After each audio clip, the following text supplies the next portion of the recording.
Hello guys, welcome to Amrish Vishwakarma classes and फिर से आप सभी का स्वागत है। आज हम लोग फिजिक्स का जो है 12th के फिजिक्स में हम लोग स्टार्ट करेंगे इलेक्ट्रिसिटी।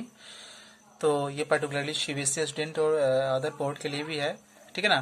तो आज हम लोग स्टार्ट करेंगे इलेक्ट्रिसिटी और करंट इलेक्ट्रिसिटी। तो आइए हम लोग इसको बगैर टाइम जाया किए स्टार्ट करते हैं। देखिए, इलेक्ट्रिसिटी क्या होता है, करंट इलेक्ट्रिसिटी होता है क्या, ठीक है। तो करंट इलेक्ट्रिसिटी क्या होता है, फिजिक्स का एक ब्रांच है, फिजिक्स का एक पार्ट है जिसमें हम लोग चार्ज का स्टडी करते हैं, जिसमें हम लोग इलेक्ट्रिक चार्ज का स्टडी करते हैं, ठीक है। जिसमें इलेक्ट्रिक चार्ज का स्टडी करते हैं और इलेक्ट्रिक चार्ज क्या होना चाहिए, मोशन में होना चाहिए।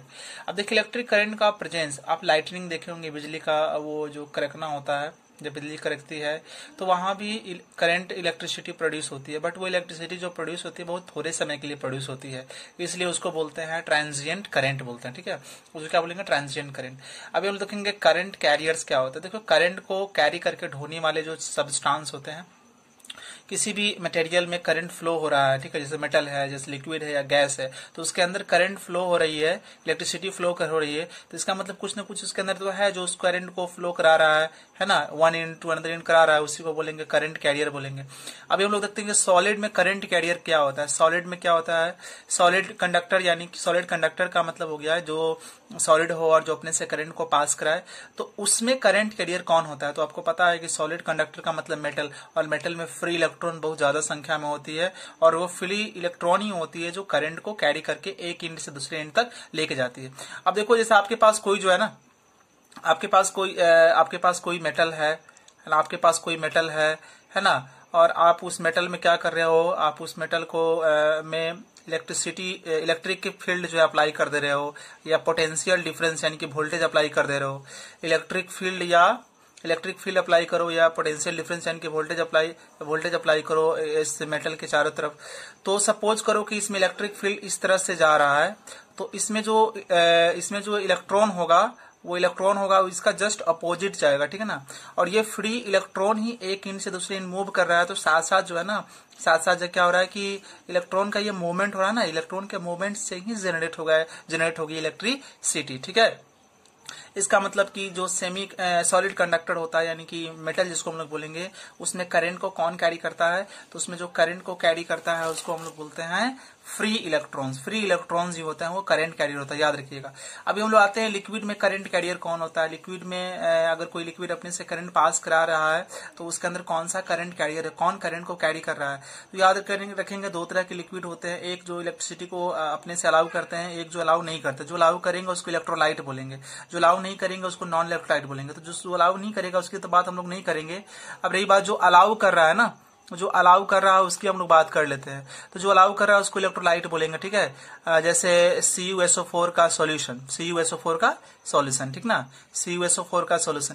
अब CuSO4 क्या होगा, CuSO4 ब्रेक होगा तो Cu पॉजिटिव और SO4 निगेटिव आयन में, यानी कि पॉजिटिव आयन में निगेटिव आयन में ब्रेक डाउन हो जाएगा, ठीक है। जब हम उस लिक्विड में जो हमारे पास इलेक्ट्रोलाइट है, अगर उस लिक्विड में हम इलेक्ट्रिक फील्ड या पोटेंशियल डिफरेंस यानी कि वोल्टेज अगर अप्लाई करेंगे, तो वो CuSO4 जो है ना, वो आयन में ब्रेक हो जाएगा, ठीक है। वो आयन में ब्रेक हो जाएगा और ब्रेक होकर पॉजिटिव आयन निगेटिव आयन बन जाएगा। तो सपोज कीजिए कि Cu++ ये पॉजिटिव आयन है, वो इस डायरेक्शन में जा रहा है, ठीक है। तो SO4 किस डायरेक्शन में जाएगा, इस डायरेक्शन में आएगा। तो पॉजिटिव आयन निगेटिव आयन का अपोजिट डायरेक्शन में मूवमेंट के कारण ही इलेक्ट्रिसिटी जनरेट होती है। इनका आप याद रखोगे कि लिक्विड में जो करंट कैरियर कौन होता है, तो पॉजिटिव आयन और वो निगेटिव आयन होता है, वो करंट कैरियर इसमें होता है। सो गाइज, अभी हम लोग देखते हैं कि गैस में करंट कैरियर कौन होगा, कौन से ऐसे सब्सटेंस होंगे जो गैस में जो ना करंट को कैरी करके लेकर जाएंगे। तो याद रखिएगा, जनरली जो गैस होते हैं नॉर्मल कंडीशन में, नॉर्मल टेम्परेचर प्रेशर पर, वो इंसुलेटर होते हैं, मतलब अपने से होकर करंट को अलाउ नहीं करते हैं पास होने के लिए। बट अगर उसको टेम्परेचर को घटा दिया जाए, इलेक्ट्रिक फील्ड हाई कर दी जाए, वोल्टेज हाई कर दी जाए, तब वो गैस क्या होगा ना, आयनाइज होगा, उसका गैस का आयनाइजेशन होगा। मतलब गैस के जो मॉलिक्यूल है वो आयन में ब्रेक होंगे और ब्रेक होकर मिलकर जो इलेक्ट्रॉन और पॉजिटिव आयन बनाता है, ठीक है। यानी कि नॉर्मली गैस इलेक्ट्रिसिटी अपने से अलाउ नहीं करती है, बट वो रेयर केस में, है ना, वो जब हाई लो टेम्परेचर करने पर और high electric field, high voltage apply करने पर क्या होता है, गैस के आयनाइजेशन होता है, आयन में ब्रेकडाउन होता है, और ब्रेकडाउन होकर वो इलेक्ट्रॉन और पॉजिटिव आयन में कन्वर्ट होता है। और यही इलेक्ट्रॉन पॉजिटिव आयन जो होते हैं गैस में इलेक्ट्रिसिटी को कैरी कर लेके जाते हैं। तो आप याद रखिएगा कि गैस में करंट कैरियर कौन होता है, तो वो निगेटिव इलेक्ट्रॉन हो जाएगा आपका, निगेटिव चार्ज वाला, और पॉजिटिव आयन, इन दोनों मिलकर जो है गैस में इलेक्ट्रिसिटी को कैरी कराते हैं, ठीक है। अब याद रखिए इलेक्ट्रिक चार्ज का, अगर इलेक्ट्रिक चार्ज हमारा रेस्ट में है तो उसके स्टडी को हम लोग बोलेंगे इलेक्ट्रोस्टैटिक्स, जो 12th के फर्स्ट चैप्टर में हम लोगों ने इसको स्टडी किया है, ठीक है। तो एक टर्म इसके बाद आता है इलेक्ट्रोमोटिव फोर्स। तो हम इलेक्ट्रोमोटिव फोर्स को सोच रहे हैं कि अभी नहीं पढ़ाएं, वो आगे कुछ टॉपिक हो जाने के बाद हम लोग इलेक्ट्रोमोटिव फोर्स आपको आगे बताएंगे, ठीक है। गाइस अभी हम लोग जो है इलेक्ट्रिक करंट के बारे में जानेंगे। तो उसके लिए हम लोग क्या करते हैं कि इलेक्ट्रिक करंट को समझने के लिए हम लोग मेटल लेते हैं, है ना, यानी कि कंडक्टर लेते हैं। कंडक्टर को हम लोग एक सेल से जोड़ते हैं, इसका पॉजिटिव इन इसके पॉजिटिव से, इसका निगेटिव इसके निगेटिव से, और जैसे ही सेल क्या करेगा ना, सेल इस कंडक्टर के चारों तरफ इलेक्ट्रिक फील्ड प्रोड्यूस कराएगा, ठीक है ना, इलेक्ट्रिक फील्ड प्रोड्यूस करेगा। इलेक्ट्रिक फील्ड की डायरेक्शन पॉजिटिव से निगेटिव की तरफ होगी, और इलेक्ट्रिक फील्ड जब प्रोड्यूस होगा, याद रखिएगा, तो इलेक्ट्रिक फील्ड क्या करेगा, फोर्स लगाएगा। आपको पता है ये मेटल है, कंडक्टर, इसके अंदर फ्री इलेक्ट्रॉन की संख्या बहुत ज्यादा है, तो ये इलेक्ट्रिक फील्ड क्या करेगा, ये जो इसके अंदर जो इलेक्ट्रॉन है, इसके अंदर जो इलेक्ट्रॉन है, ठीक है, इस इलेक्ट्रॉन पे वो फोर्स लगाएगा, और उस फोर्स के कारण इलेक्ट्रॉन क्या करेगा, अपनी डायरेक्शन चेंज करेगा, और इलेक्ट्रिक फील्ड के अपोजिट जाने के लिए फोर्स हो जाएगा, ठीक है। तो इलेक्ट्रिक फील्ड इधर हो जाएगा और इलेक्ट्रॉन जो है इसके अपोजिट जाने के लिए फोर्स हो जाएगा। मतलब ये इलेक्ट्रॉन जो है, ये जो मेटल है आपका, मेटल के पॉजिटिव इन की तरफ जाएगा, ठीक है। अब मेटल का निगेटिव इन से पॉजिटिव की, इलेक्ट्रॉन का निगेटिव इन से पॉजिटिव इन की तरफ जाने से ही, है ना, क्या होता है कि इस कंडक्टर के अंदर जो है इलेक्ट्रिक करंट की जनरेशन होती है, ठीक है ना, इलेक्ट्रिक करंट उत्पन्न होती है। तो इस तरह से आप देखें कि इलेक्ट्रिक करंट उत्पन्न होती है। अब हम लोग इसके डेफिनेशन पे आ जाते हैं कि सब जो है ना, देखो ये यहाँ से चार्ज सप्लाई कर रहा है, क्यू चार्ज। अब ये क्यू चार्ज जो है मेटल के एक इंड से दूसरे इंड जाने में क्यू चार्ज है, और ये क्यू चार्ज मेटल के एक इंड से दूसरे इंड जाने में कितना टाइम ले रहा है, टी टाइम ले रहा है, ठीक है। तो the rate of flow of electric current, है ना, the rate of flow of electric charge, और यहाँ ध्यान दीजिएगा the rate of flow of electric charge होगा, ठीक है। तो यहाँ हम एक चीज ध्यान देते हैं कि किसी कंडक्टर से जो है ना एवरी सेकेंड कितनी इलेक्ट्रिक चार्ज पास हो रहा है, ठीक है ना। किसी कंडक्टर से एवरी सेकेंड, हर एक सेकेंड में कितना इलेक्ट्रिक चार्ज पास हो रहा है, उसी को बोलेंगे हम लोग इलेक्ट्रिक करंट बोलेंगे। तो इलेक्ट्रिक करंट आई से उसको डिनोट करते हैं, तो I equal to charge upon T हो जाएगा, यानी कि electric current equal to electric charge by time. जैसा कि हम लोगों ने देखा पिछले डायग्राम में देखा था कि ये जो सेल है इलेक्ट्रिक फील्ड अप्लाई करता है, इलेक्ट्रिक फील्ड इलेक्ट्रॉन पे एक फोर्स लगाता है, इस इलेक्ट्रॉन जो है मेटल के पॉजिटिव इन की तरफ आने लगता है, ठीक है। तो इलेक्ट्रिक करंट जनरेट होती है, और इलेक्ट्रिक करंट की डायरेक्शन मानी जाती है पॉजिटिव एंड से निगेटिव एंड, ठीक है ना। यानी कि आप ऐसे भी कर सकते हैं कि अगर ये मेटल है तो इस मेटल के अंदर इलेक्ट्रिक करंट जो प्रोड्यूस होगी उसकी डायरेक्शन क्या होगी, तो इलेक्ट्रॉन की डायरेक्शन इधर है, तो मेटल इलेक्ट्रिक करंट की डायरेक्शन इधर होगी। मतलब the direction of electric current is opposite to the direction of electron in the case of metal, और you can say solid conductor. तो हम लोगों ने अभी जस्ट देखा कि इलेक्ट्रिक करंट की डायरेक्शन क्या होगी, ऐसी मानी जाती है कि वो पॉजिटिव कंडक्टर का पॉजिटिव एंड से निगेटिव एंड यानी कि इस तरफ डायरेक्शन में होगी। अभी देखते हैं कि कोई जरूरी नहीं, अगर मान लिया जाए कि इस कंडक्टर से फिक्स चार्ज फ्लो कर रही है, इलेक्ट्रिक चार्ज फ्लो कर रही है, तो आई निकालने का फॉर्मूला क्यू बाई टी हो जाएगा। अगर इससे, ठीक है ना, अगर इससे फिक्स जो है ना इलेक्ट्रिक चार्ज फ्लो करेगा तो करंट का निकालने का फॉर्मूला होगा चार्ज बाई टी।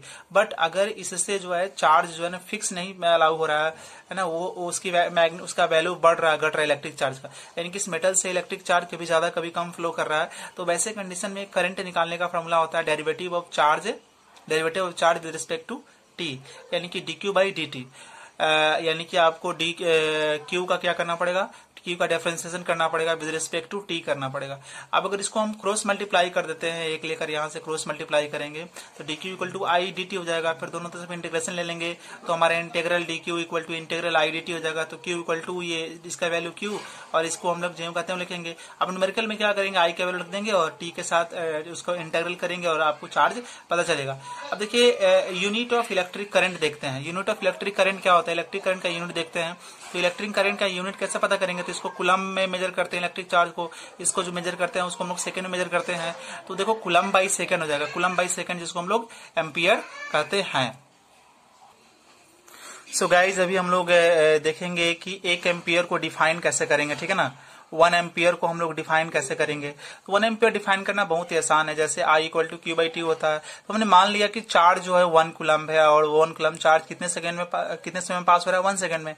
तो I इक्वल टू हो जाएगा चार्ज का वैल्यू रख दो 1 सेकंड और टी का वैल्यू रख दो 1, चार्ज का वैल्यू 1 कूलम्ब और टी का वैल्यू 1 सेकंड। तो 1 कूलम्ब बाई 1 सेकंड, तो यहाँ देखो 1 कूलम्ब बाई 1 सेकंड, तो इसका मतलब 1 से 1 डिवाइड होगा तो 1 आएगा, 1 कूलम्ब पर सेकंड आएगा। अब 1 कूलम्ब पर सेकंड का मतलब कूलम्ब पर सेकंड को एम्पियर बोलते हैं।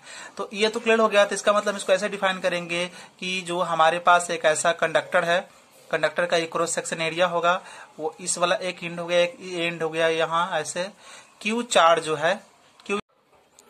सो गाइस अभी हम लोग 1 कूलम्ब को 1 कूलम्ब को कैसे डिफाइन करेंगे। तो हमारे पास एक मेटल है और मेटल का एक एंड है, दूसरा एंड भी है। इस मेटल से हम 1 कूलम्ब चार्ज को इस यहाँ तक हमको भेजना है और वो 1 कूलम्ब चार्ज यहाँ से यहाँ आने में 1 सेकंड लगता है। तो इस मेटल के अंदर जो इलेक्ट्रिसिटी जनरेट होगी वो 1 एम्पियर की कहलाएगी, ठीक है। यानी कि देखो यहाँ पर वही लिखा हुआ है कि जब 1 कूलम्ब का चार्ज किसी कंडक्टर से जाता है यूनिट सेकंड में, 1 सेकंड में पास करता है, उसको 1 एम्पियर कहते हैं।